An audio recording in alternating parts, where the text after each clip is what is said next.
Hey guys, I'm Dov, and today I'm back with more Total War Warhammer 2 multiplayer action, and yes, that is a Dwarven Engineer, glorious feeder, wild enough to take him, and actually I recently had a team game that went up on Heir of Carthage's channel. I was playing with him and some other people, so be sure to check that out if you haven't. I actually used a Dwarven Engineer to pretty good effect in that replay. Might be having to take a look at this guy again. Got armor-piercing missile attack, a little bit of armor-piercing weapon strength, not the best stats, but he does have a couple of abilities here. Looks like the Fiery Ring of Thori for an AoE damage, plus ballistics calibration, Globber. Plus, we've got some Iron Drakes here. Looks like Grombrindle, Trollhammer torpedoes, Norgrumlings, Ironbreakers, Dwarf Warriors with great weapons. A few Thunderers as well. Up against the Foul Dark Elves, we've got a Vanguard of some Rangers and Miners also. Currently getting completely run over by the Scourge Runner chariot here, but I think that might be part of the idea. Malekith is also on a chariot. We've just got a mix of swords, bleak swords, and executioners to be expected, plus a flanking Corsair here. Two Cold One chariots for the extra armor piercing, and you can see they're already just eating this unit of Rangers and the Vanguarded Miners as well. That being said, it does kind of pull them up into this direct fire range here, and you see how Random Nix has done a great job kind of overlapping his fire zones here, so that anywhere where they charge in, they're going to be hit by multiple overlapping lanes of fire, which is exactly what you want to do. This Cold One chariot, although it has busted through, is taking a ton of damage here. Did get that flash bomb, so it should be now heavily debuffed in terms of speed there. Meanwhile, the Dwarven Engineer, I believe, is going to be focused on Malekith. Yep, you see his bullets kind of poking in there consistently. Not too flashy, but it actually does do a lot of damage over a consistent period. Trollhammer torpedoes also throwing in there at the Cold One chariots, doing some really good damage. Dwarven line, gun line holding up, throwing in fire all over the place, just all of the powder. But these Cold One chariots are still doing okay. Grombrindle's going to get in here with his rune axe, just try and teach him a lesson. Oh yeah, should be able to take out these unit models in just a handful of hits, but all the blasting charges from the Ironbreakers all across the field as well, the Miners punching in here. Yeah, doing a lot of damage to these lighter Dark Elf troops, but the heavier units, obviously, the Harkonnen Executioners will weather that fire a little bit better, and their heavy armor-piercing damage is going to be a lot more than what these units can handle. Even these Norgrumlings Ironbreakers getting caught out like this, I mean, they're 80-something melee defense, right? Yeah, 82 melee defense, pretty serious stuff. The Trollhammers, oh yeah, roasting out the Harpies there. Beautiful shot. I know a lot of people don't like the Dwarves playstyle, but you have to admit, they have some of the most beautiful cinematics in the game with all their fire and gunpowder, and oh man, it's awesome.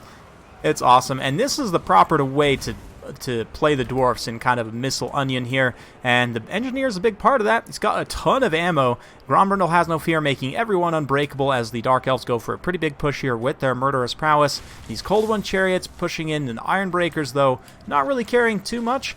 Corsairs have kind of taken a journey to go all the way up and around here, but the Dark Elf forces are still pushing. Malekith up on the chariot, obviously, as long as he's still alive, the Dark Elves pretty much have a chance to win this, as he can more or less solo all of these units in melee, as long as he doesn't get killed by missiles. But Godlobber still being online is fantastic. It can apply that blinded debuff to a lot of these Harkonnen Executioners here.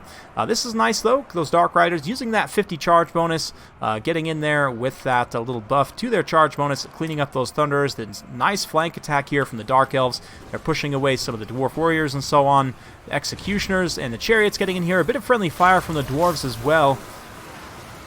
Friendly fire and blasting charges, and the gobs being lobbed in here, but all for a good cause, right? As those Dark Riders should be gone with the double leadership effect, and the Harpies still hanging around, surprisingly.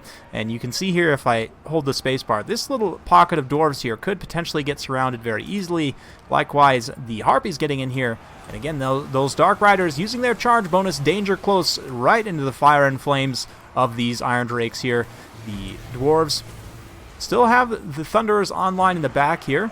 Master Engineer as well. Again, he doesn't have the best melee stats in the world, but has armor-piercing weapon strength with this big two-handed cog hammer here. And yeah, 38 attack, 30 defense, really, like basic melee troop level. But he can punch these Black Ark Corsairs just fine. They've only got 30 melee defense, so gives a big old hammer right there. And can stand here and provide a little bit of a blob target for the Dark Elves to blob up around. And then the Fire Drakes fire in there, roasting out those filthy Dark Elf pirates, as they deserve.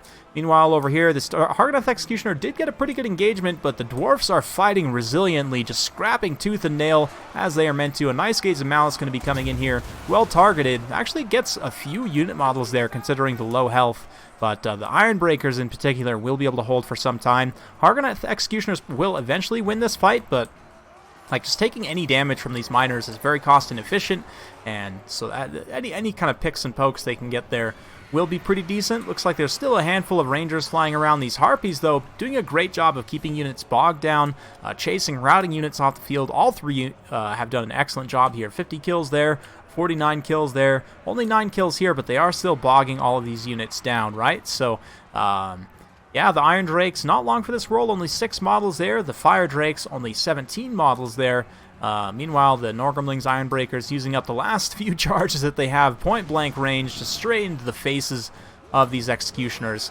Executioners are going to win out this fight, but, man, those Iron Breakers have scrapped all day. Not going down without a fight, certainly.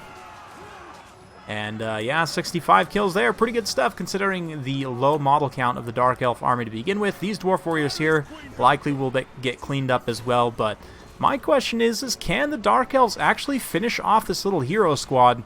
And oftentimes the Dwarves, you'll find yourself in this situation, right, where it's mostly just your heroes left. Grombrindle in particular, obviously a super powerhouse infantry character, and typically you might have like a Gotrek, maybe even a Felix to keep them alive, something like that.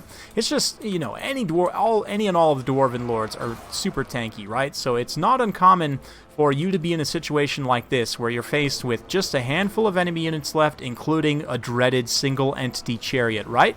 And this combination specifically right here, you'll notice the Engineer switching his weapons, because of that weapon variety, because he can do both the ranged and melee attacks, paired with Grombrindle here, Grombrindle can pop that smoke bomb, slow down the chariot, allow him to get a few shots or melee hits in, you know, whatever's more appropriate at the time. So will they be able to finish it off in the late game? Grombrindle just absolutely finishes that unit at the very least. Kills the last 2 of those Executioners there, and the Coghammer Boy and Angry Santa synchronizing their animations beautifully, cleaning up the last few of these troops, while Malekith finishes off those Dwarf Warriors there. There are still a handful of other Dwarf units, but if the Dark Elf player plays his cards right, uses his Harpies appropriately, they shouldn't be coming back. Maybe these Trollhammers will be able to get back to the fight here, but a beautiful fiery ring there. It doesn't actually do much AP damage, or damage at all, really, but yeah. Yes, Dwarven Engineer here. I love his armor too, like that little chain vest thing, and like the white accents and everything. His color scheme is really interesting.